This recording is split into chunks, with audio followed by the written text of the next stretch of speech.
Why Marilyn Monroe divorced all three of her husbands. Number 1. James Dougherty.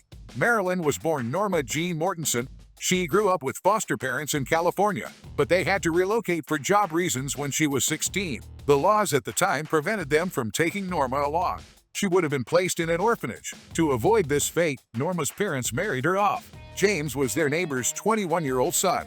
He was a factory worker. Norma dropped out of high school and became a housewife, but she later said she was dying of boredom during the marriage. James and Norma lived together for about 2 years. He joined the Merchant Marine in 1943. In 1944, he was shipped out to the Pacific. He remained overseas for most of the next 2 years. Norman moved in with her in-laws. In 1945, she started modeling. Much to James' chagrin, this path led her to Hollywood. Her first contract with 20th Century Fox changed everything.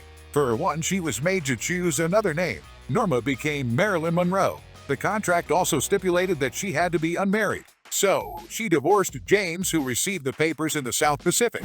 Looking back, 82-year-old Dougherty said in 2002, fame was injurious to her. She was too gentle to be an actress.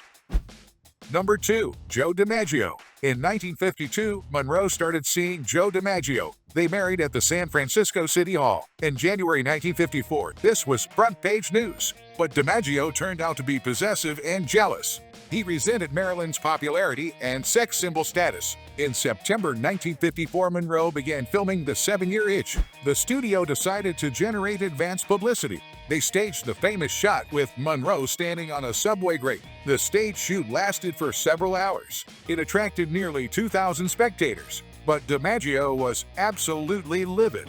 After returning from New York, Monroe filed for divorce. The marriage only lasted about 9 months. DiMaggio blamed the Hollywood lifestyle for its failure. Number 3. Arthur Miller.